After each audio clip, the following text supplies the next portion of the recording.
Әйелдің қадіріне жету керек. Әйел сенің құлың емес. Әйелді боқтаған еркек емес.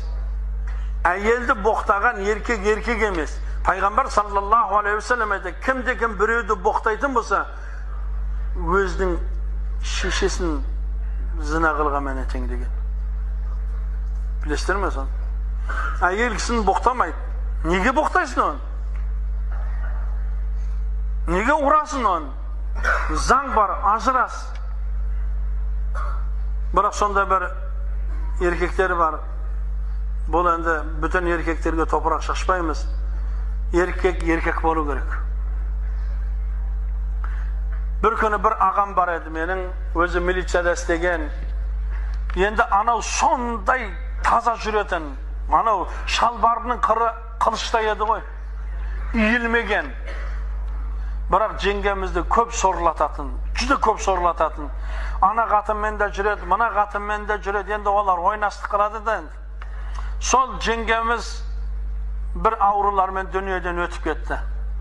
Bir күн қарасам, жаңағы ағамыз отыр, сақалдар өсіп кеткен, шаштар өсіп кеткен. Ана шалбар танкының астында қалып кеткен шалбар.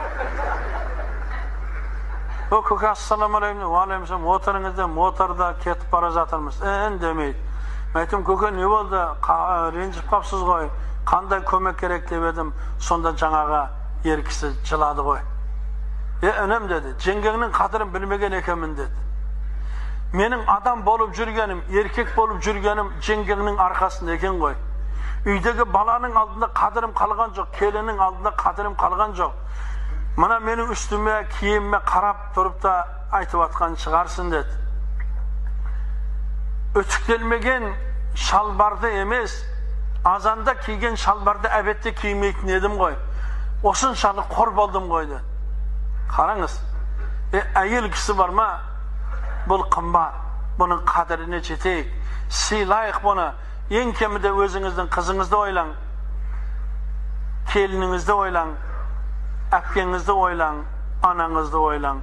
Аллах субхана тағала баршамызға екі дүниенің жақсылығын берсін.